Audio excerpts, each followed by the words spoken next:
अभी भी उनको अपनी अच्छी बातों के लिए बधाई मिल रही है। हमें खुशी है इस बात की कि विपक्ष में जो लोग हैं उनको बधाई मिल रही है, लेकिन सत्ता पक्ष के लोग जब बोल के जा रहे हैं तो उनके सदस्य भी उन्हें बधाई नहीं दे रहा कोई। अध्यक्ष महोदय, मैं धन्यवाद देता हूं आपका भी, और क्योंकि मैं उनकी बात सुन रहा था, उनकी बात सुनने से मुझे कुछ याद आया। मैं ये कहना चाहता हूं 2 लाइनों में कि मैं दुनिया को मनाने में लगा हूं। अध्यक्ष महोदय, मैं भारतीय जनता पार्टी के लिए बता रहा हूं ये लाइनें कि मैं दुनिया को मनाने में लगा हूं, मेरा घर मुझसे रूठा जा रहा है। मैं दुनिया को बनाने में लगा हूं, मेरा घर मुझसे रूठा जा रहा है। अध्यक्ष महोदय, बात शुरू करने से पहले मैं सबसे पहले भारत की सेना, उसका आभार, उसका धन्यवाद देना चाहता हूं। दुनिया में साहसी फौजों में गिनती अगर होती है तो हमारी भारत की सेना सबसे आगे दिखाई देगी। उनके पराक्रम पर, उनकी वीरता पर, उनके अदम्य शौर्य पर हमें सबको गर्व है। कोई ऐसा भारतीय नहीं होगा जिसको गर्व न हो। हमें अपनी फौज पर गर्व है, और हमें इस बात के लिए भी गर्व है कि जब सेना ने अपना ऑपरेशन शुरू किया तो पाकिस्तान के जितने भी टेररिस्ट कैंप थे उन पर अटैक किया गया। न केवल पाकिस्तानी कैंपों को नष्ट किया गया, बल्कि पाकिस्तानी जो एयरबेस हैं उन तक पहुंच गए, उनको भी नष्ट किया, ध्वस्त किया। और जब हमारी फौज पाकिस्तान को हमेशा हमेशा के लिए एक पाठ पढ़ा सकती थी, एक ऐसा संदेश जाता कि भविष्य में पाकिस्तान कभी ये हिम्मत नहीं जुटा पाता, और ऐसा भी लगा हम लोगों को, क्योंकि अध्यक्ष महोदय, जब हम बड़े बड़े राष्ट्रीय चैनलों को देखते हैं तो उन चैनलों से ये लग रहा था कि कराची हमारा हो गया है, लाहौर हमारा हो गया है। किसी चैनल ने किसी को ये भी बताया कि हमने उनको पकड़ भी लिया है।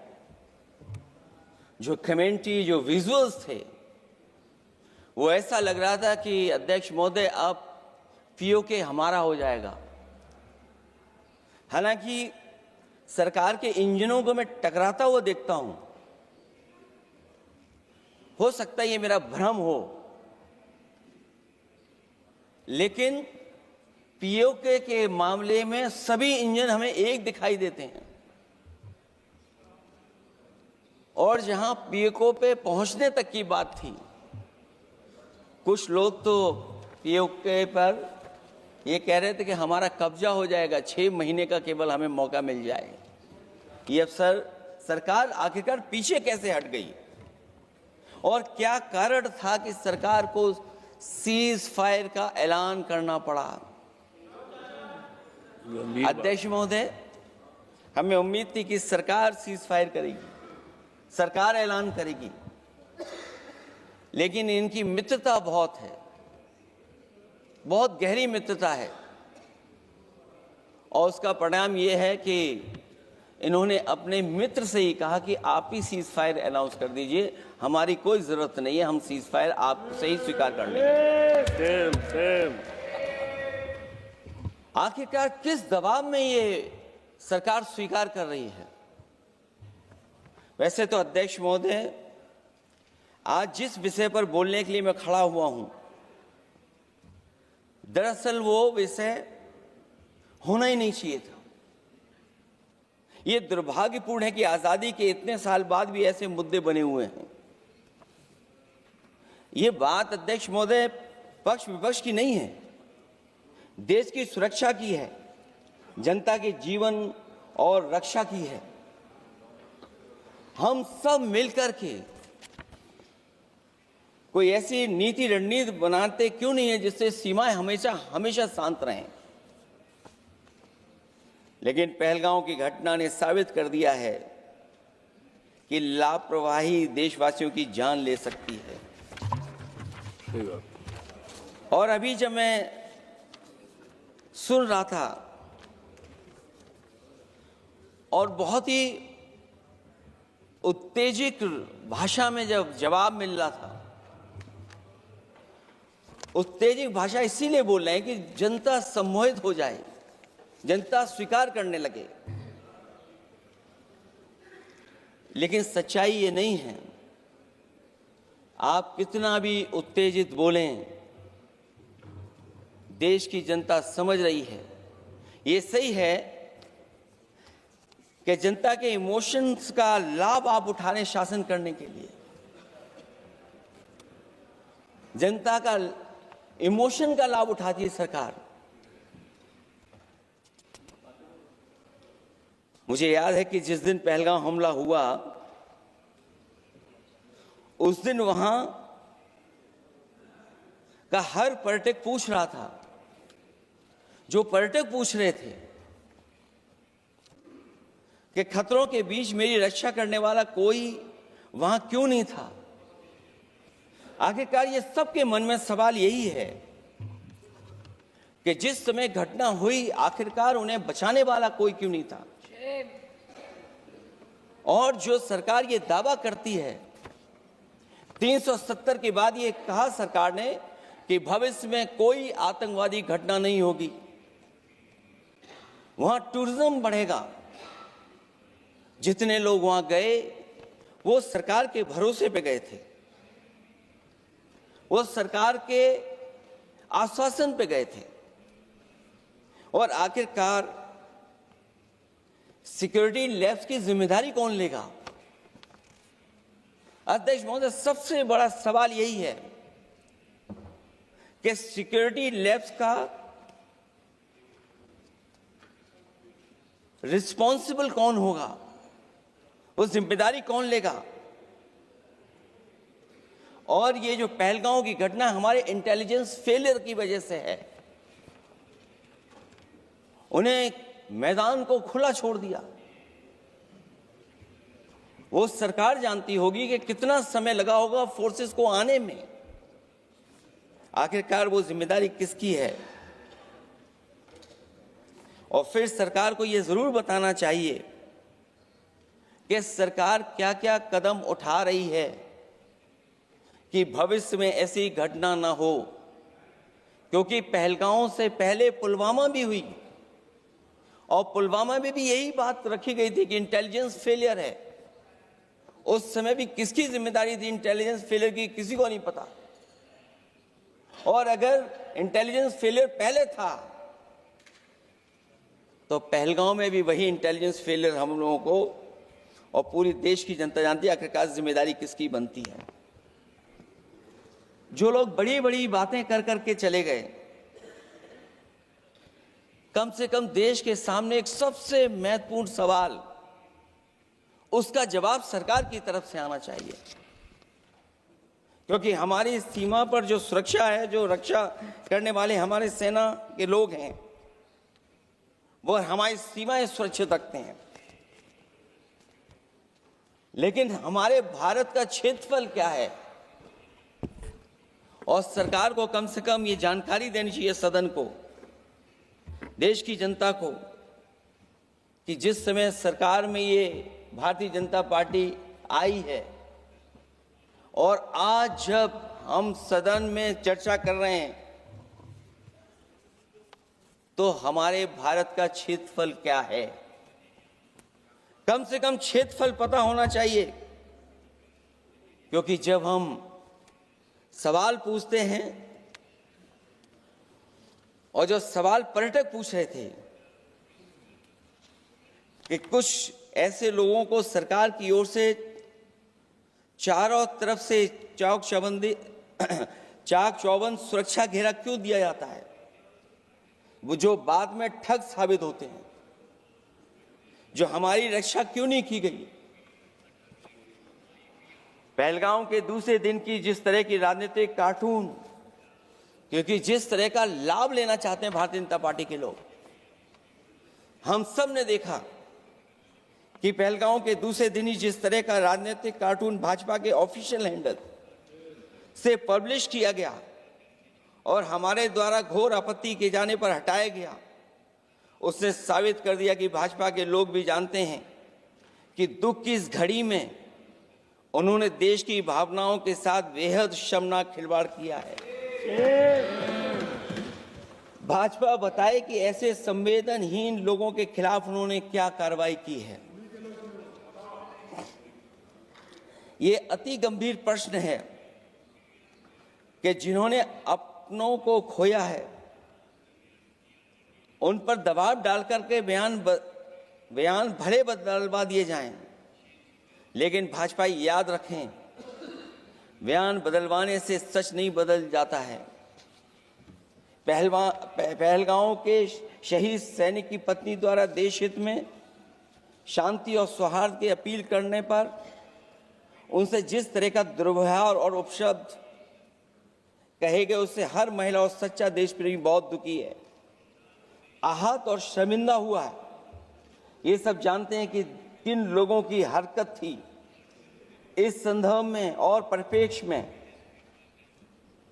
में हमने महिला आयोग को पुरजोर अपील की थी कि वो नारी की गरिमा के विरुद्ध गलत बयानी करने वालों के खिलाफ केवल शाब्दिक औपचारिकताएं न निभाएं और बल्कि सही से कार्रवाई करें, लेकिन उस पर भी कुछ नहीं किया सरकार ने। पहलगाम की पीड़ित महिलाओं के बारे में कहे गए बयान के लिए निंदनीय शब्द से निंदनीय शब्द तक को आपत्ति होगी। नारी वंदन की जगह नारी का अपमान, निंदा और हर संभव शोषण उत्पीड़न करना ही भाजपा का असली चेहरा है, जो बेहद शर्मनाक है। पहलगाम में हुए आतंकवादी हमले के जवाब में एलजी साहब ने कहा कि वो इंटेलिजेंस फेलियर है, लेकिन यह नहीं बताया कि फेलियर क्यों हुआ है। अध्यक्ष महोदय, मैं उम्मीद करता हूं कि सरकार का ये जवाब जरूर आए कि फेलियर क्यों हुआ है।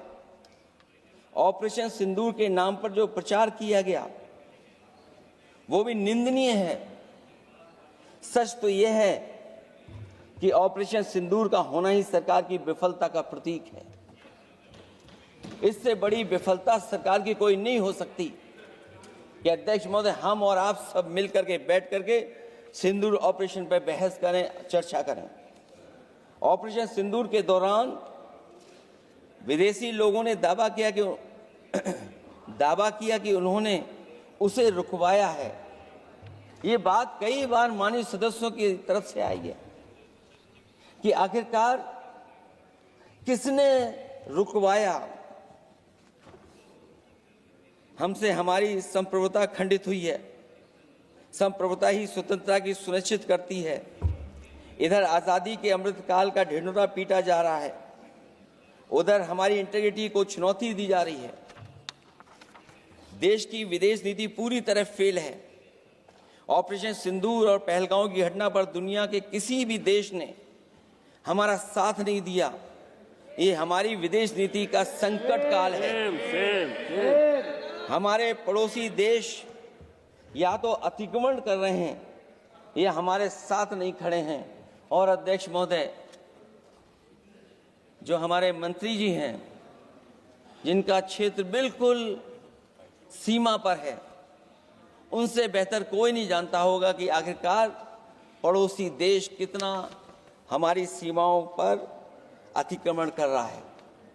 गंभीर नहीं है। समाजवादियों ने हमेशा देश की सरकारों को चिताया है कि असली चुनौती और प्रतिद्वंद्विता किस देश से है, कौन पूर्वोत्तर की सीमाओं में इंक्रोचमेंट कर रहा है। सरकार को ऐसे मामलों में साहस और समझदारी से काम लेना होगा। सीमाओं से समझौता नहीं करना चाहिए। आज सरहदों के साथ देश के कारोबार को भी चुनौती मिल रही है। सरकार को आगे बढ़कर के उसका समाधान करना है, 2 कदम पीछे करने नहीं है। अध्यक्ष महोदय, जो हम लोगों को सुनने में मिलता है, ये सरकार जवाब दे कि आखिरकार जो पाकिस्तान है उसके पीछे कौन सा देश खड़ा है। आखिरकार हमें चीन से उतना ही खतरा है जितना हमारे देश में आतंकवाद से खतरा है। सरकार की जो नीतियां हैं, सरकार के जो फैसले हैं, वो कहीं ना कहीं ऐसे हैं जो हमारा सीमाओं का अतिक्रमण कर रहा है, उसी की व्यापारिक गतिविधियों में मदद करने का काम करते हैं। सरकार को अपनी आर्थिक नीतियों के लिए गंभीरता से पुनर्विचार करना होगा। हमारा व्यापार कारोबार मजबूत होगा तो कोई हमें चुनौती नहीं दे पाएगा। बात केवल $1 ट्रिलियन की नहीं, बल्कि देश की सुरक्षा और आत्मनिर्भरता की होनी चाहिए। एक तरफ स्वदेशी की नीति को इस प्रकार सरकार ने ताक पर फ्री ट्रेड की बात की है, तो दूसरी तरफ मैन्युफैक्चरिंग की जगह देश को ट्रेडर कंट्री बनाकर छोड़ दिया है। यही देश के बेरोजगारी की वजह भी है। ट्रेडर्स की मुनाफाखोरी और चंदा वसूली की वजह से महंगाई बढ़ रही है। आर्थिक मामलों में ये सरकार पूरी तरह फेल हो चुकी है। भ्रष्टाचार के कारण हर जगह सड़कें और पुल ध्वस्त हो रहे हैं, टंकियां गिर रही हैं और करप्शन जगह जगह लीक होकर के टपक रहा है। मैं ये जरूर कहना चाहूंगा इस समय पर कि कुल मिलाकर सरकार को अपनी राजनीतिक, आर्थिक और सामाजिक नीतियों के लिए एफआईआर जरूर करना चाहिए। सरकार को अपनी राजनीतिक, आर्थिक और सामाजिक नीतियों के लिए एफआईआर लाने की जरूरत है। वो हर बार ये कहकर नहीं बच सकती कि चूक हुई है, क्योंकि हर बार सरकार ये कोशिश करती है कि इन घटनाओं से बच जाएं हम, केवल चूक कहकर करके। केवल हमारी सीमाएं जो पाकिस्तान से जुड़ी हैं, वहां तो आतंकवाद का हमेशा खतरा ही रहता है, लेकिन जो दूसरी सीमाएं हमारे देश की जुड़ी हुई हैं, उनसे भी हमारे देश को लगातार खतरा बढ़ता चला रहा है। आज अपनी सीमा की स्थिति गलवान से पहले की स्थिति तक भी नहीं लौटी है। जो पहले स्थिति थी वहां ये सरकार नहीं पहुंच पाई है। वास्तविक में नियंत्रण रेखा के कई क्षेत्रों में महत्वपूर्ण बफर जोन जब भारतीय गश्ती के लिए उपलब्ध नहीं है, तो पूर्वी लद्दाख में अतिरिक्त भारतीय तैनाती जारी है, जिससे सेना को सैनिकों की भारी कमी का सामना करना पड़ रहा है। हमें उम्मीद है कि जब इतने महत्वपूर्ण समय पर बहस हो रही है, तो सरकार अपनी अग्निवीर वाली योजना को वापस लेने का काम करेगी, जिससे कम से कम सेना की कमी, हमें सेना को पूरी की पूरी सेना मिल सके। जनवरी में अपनी वार्षिक प्रेस वार्ता में जब सेना प्रमुख ने से ये पूछा गया, तो उन्होंने जवाब डालते हुए कहा कि गश्ती से जुड़े फैसले अब स्थानीय कमांडरों पर छोड़ दिए गए हैं। जैसे भारत की सीमाओं की पवित्रता अब राजनीतिक नेतृत्व का नहीं, बल्कि स्थानीय सेवा अधिकारियों का मामला रह गया है। इस पे भी सरकार को बहुत गंभीरता से सोचना पड़ेगा कि जहां लगातार हमारी सीमाओं का एनक्रोचमेंट हो रहा है। चीन ने भारतीय वाहन निर्माताओं के लिए आवश्यक दुर्लभ खनिजों की आपूर्ति रोक दी है।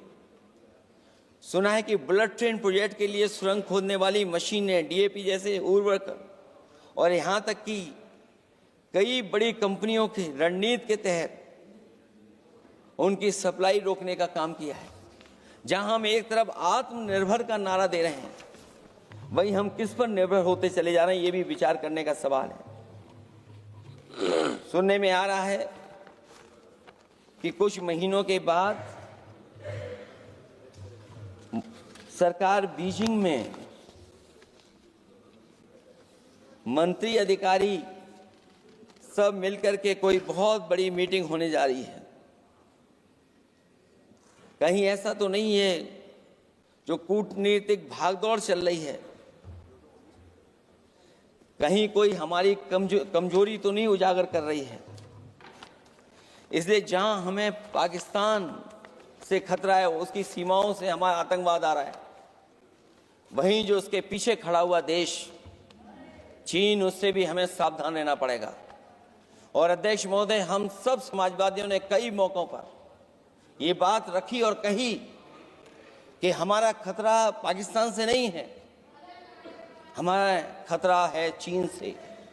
न केवल वो हमारी जमीन छीन रहा है समय समय पर, बल्कि हमारे बाजार को भी छीनने का काम कर रहा है। इस सरकार को कहीं न कहीं आतंकवाद को और पाकिस्तान को लगाम लगाने के लिए 10 या 15 साल का ऐसा फैसला लेना चाहिए जिससे कि वहां से हमारा कारोबार कम होता चला जाए। और अगर हमारा देश महोदय कारोबार कम नहीं होगा तो हम अपने देश को आत्मनिर्भर भी नहीं बना पाएंगे। ये जो आत्मनिर्भर का नारा है, कहीं ऐसा तो नहीं है नारा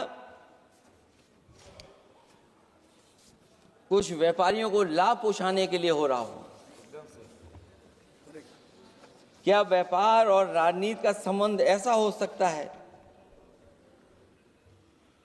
कि दोनों एक दूसरे का लाभ उठाएं? और याद रखें कि अगर हमें पाकिस्तान से खतरा है तो चीन राक्षस है, वो हमारी जमीन और हमारी बाजार दोनों छीन लेगा। मैं अंत में अपनी बात खत्म करने से पहले मैं कुछ सुझाव देना चाहता हूं। और मुझे याद है जब पिछली बार चीन से सवाल खड़ा हुआ था, ये सरकार पता नहीं कैसा फैसला लेती है।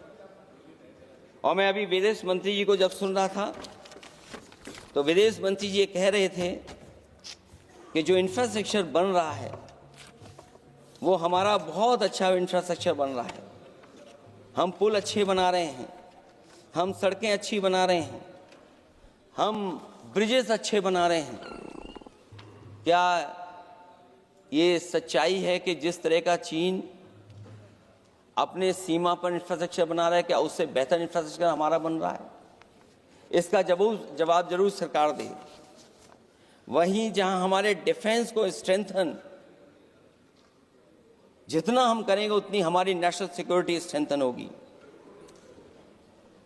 ये जो बजट लगातार कम होता चला जा रहा है, इस बजट को बढ़ाना चाहिए और कम से कम जीडीपी का 3% बजट डिफेंस का होना चाहिए। और जो बजट डिफेंस का हो वो नॉन लैप्सेबल हो, मॉडर्नाइजेशन के लिए फंड हो जिससे कि लैप्स न करे और हमारी रिसर्च एंड डेवलपमेंट लगातार चलता रहे। जो हमें कई बार आश्वासन मिलता है कि टेक्नोलॉजी ट्रांसफर भी हो जाएगा, आखिरकार टेक्नोलॉजी ट्रांसफर के लिए हमें वर्षों क्यों इंतजार करना पड़ता है? आखिरकार इसका जिम्मेदारी कौन लेगा? जो डिफेंस प्रोक्योरमेंट है हमारा, वो डिफेंस प्रोक्योरमेंट आखिरकार क्यों नहीं होता है? जहां सरकार समय समय पर डिफेंस एक्सपो के नाम पर न केवल भारत बल्कि दुनिया से ये कहती है कि हमारे यहाँ इन्वेस्टमेंट करें। आखिरकार डिफेंस एक्सपो के इन्वेस्टमेंट के कार्यक्रम के बाद कितना डिफेंस सेक्टर में इन्वेस्टमेंट आया है? और साथ ही साथ जब आत्मनिर्भर की बात हो तो हमारे देश की अपनी रक्षा करने के लिए हमारे अपने लोग क्यों नहीं तैयार हो रहे हैं? यह सरकार इतना क्यों नहीं जोखिम उठा रही कि हम खुद तैयार हों उन चीज़ों को बनाने के लिए? इसलिए मैं एक बार फिर ये कहता हूं कि जहां पर सेना ने बहुत बहादुरी के साथ अपने पराक्रम के साथ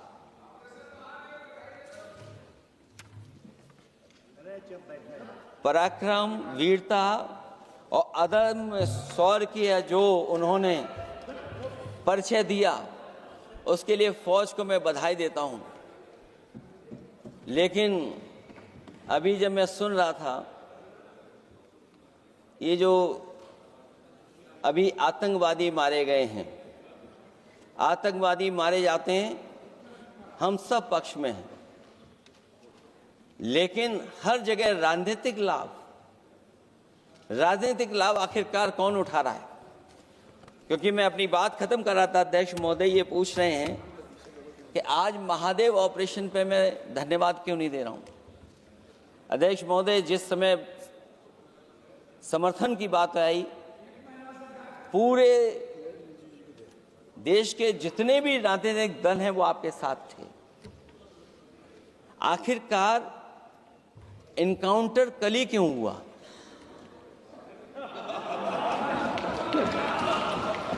और अध्यक्ष महोदय, फिर वही बात मैं दोहराऊं जिसकी वजह से पहलगांव हुआ, जिसकी वजह से पुलवामा हुआ। अगर ये इतना ही टेक्नोलॉजी और इन सब चीजों को समझते हैं और जानते हैं, इतना ही टेक्नोलॉजी और इन चीजों को सब समझते हैं, तो आखिरकार अध्यक्ष महोदय पुलवामा में जो गाड़ी में RDX आया, वो गाड़ी आज तक क्यों नहीं पकड़ी गई? और शायद भारतीय जनता पार्टी के लोग ये जानते होंगे कि बहुत सारे विभाग सरकार के होते हैं, सैटेलाइट इमेजेस देते हैं। अगर आज भी भारतीय जनता पार्टी चाहे तो पुलवामा में जो गाड़ी आई है, सैटेलाइट इमेजेस से वो पता कर सकती है कि वो किस रास्ते से वो गाड़ी आई थी। आप हिम्मत क्यों नहीं जुटा पा रहे हैं उसके लिए? और फिर पहलगांव में किसी भी दल ने आपके साथ किसी तरह की राजनीतिक बातचीत नहीं की, लेकिन राजनीतिक लाभ आपने कांग्रेस पार्टी से भी उठाने की कोशिश की, हमारे से भी उठाने की कोशिश की। अगर डेलीगेशन भेजना ही था आपको तो पॉलिटिकल पार्टीज तय करती हैं, आप नहीं तय कर सकते। ये राजनीति कौन कर रहा है? और फिर अध्यक्ष महोदय, राजनीति करने वाले वो लोग जो अपने चुनावी भाषण में कह रहे थे कि POK हम 6 महीने में ले लेंगे, हम अक्साई चिन्ह ले लेंगे। इसीलिए मैंने सवाल पूछा अध्यक्ष महोदय सरकार से कि जिस समय सरकार में भारतीय जनता पार्टी आई, उस समय भारत का क्षेत्रफल क्या था और भारत का क्षेत्रफल आज क्या है? क्या 5 फिंगर्स, पेंगोंग लेक, गलवान घाटी, रजांगला, उसका जवाब किसके पास है? सरकार के पास है क्या कि नहीं है? और मैं आज अध्यक्ष महोदय कहता हूं, हम वॉर के खिलाफ हैं, हम वॉर नहीं चाहते हैं, लेकिन सीमा पर शांति रहे, हमारा कोई इंक्रोचमेंट नहीं करे। झगड़ा मैं आज भी कहता हूं, ये लड़ाई आपको, जो लड़ाई हुई है वो पाकिस्तान से आप नहीं लड़े हैं। अध्यक्ष महोदय, आप कितना भी छिपना चाहोगे, छिपाना चाहोगे, कोई भी स्वीकार नहीं करेगा। ये जो लड़ाई लड़ी गई है, ये आपको चीन से लड़नी पड़ी थी। और जो समय आप बताते हैं कि इस समय से इस समय तक हमारी एयरफोर्स और हमारे लोगों ने हमला किया, टेररिस्ट लोगों के तमाम सेंटर्स को खत्म किया है, तो हमारे मन में भी एक इच्छा आती है कि हमारे सबसे बेहतरीन एयरक्राफ्ट जो नींबू और मिर्च लगा करके जिनकी पूजा की गई थी, वो कितने उड़े थे? हम और सवाल नहीं पूछना चाहते हैं हम आपसे, मैं केवल इतना पूछना चाहता हूं कि जिन एयरक्राफ्टों को नींबू और मिर्च लगाकर के पूजा की गई थी, वो एयरक्राफ्ट कितने उड़े थे? हमें अपनी पूरी एयरफोर्स पे गर्व है। इतने बेहतरीन पायलट किसी के पास नहीं है जितने बेहतरीन पायलट हमारे पास हैं। और हम समाजवादी वो लोग हैं जिन्होंने ऐसा इंफ्रास्ट्रक्चर सड़कों का बनाया था कि अगर कभी इमरजेंसी हो तो आपका एयरक्राफ्ट वहां पर उतर जाएगा। और देश में पहली बार सुकोई, मिराज और हरकुलस अगर किसी ने सड़क पर उतारे थे तो वो समाजवादी पार्टी और हम लोगों ने सड़क पर उतारने का काम किया था। सही बात। और दूसरा, अध्यक्ष महोदय, मैं और जानकारी देना चाहता हूं। आपके देश के प्रधानमंत्री जी हमारे देश के नहीं, हमारे भी प्रधानमंत्री हैं, हमारे हैं बात खत्म हो रहा है। अध्यक्ष महोदय, मैं फिर बोलता हूं। अध्यक्ष महोदय, मैं तो आपको बहुत अच्छा मान रहा था कि आप ही मुझे बुलवा के गए थे। मैं फिर बोलता हूं, देखिए प्रधानमंत्री जी की लाइनें हैं ये वाली, मैं दुनिया को मनाने में लगा हूं, मेरा घर मुझसे रूठा जा रहा है। आखिरकार कौन रूठा हुआ है? इस देश में जो हमने देखा इतने दिनों में, प्रधानमंत्री जी डिफेंस मिनिस्टर का भी रोल प्ले कर रहे थे। इसलिए जिस सड़क पर हमारे देश के प्रधानमंत्री जी हरकुलस विमान से उतरे थे, वो हाईवे किसी ने डिजाइन किया था तो समाजवादी लोगों ने डिजाइन किया था। यूपी में तो डिजाइन हो गया एक और, लेकिन देश में क्यों नहीं ऐसी सड़कें बन रही जहां पर इमरजेंसी के समय पर एयरफोर्स इसको इस्तेमाल कर सके?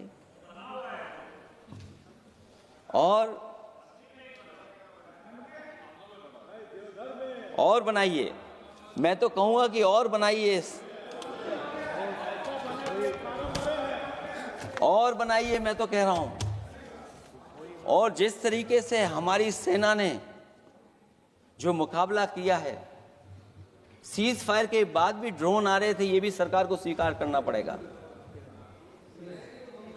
आखिरकार सवाल ये है हमारा कि सीज फायर किसके दबाव में किया है और सीज फायर क्यों किया जब हमारी फौज पीओके को भी ले लेती और पाकिस्तान के भी।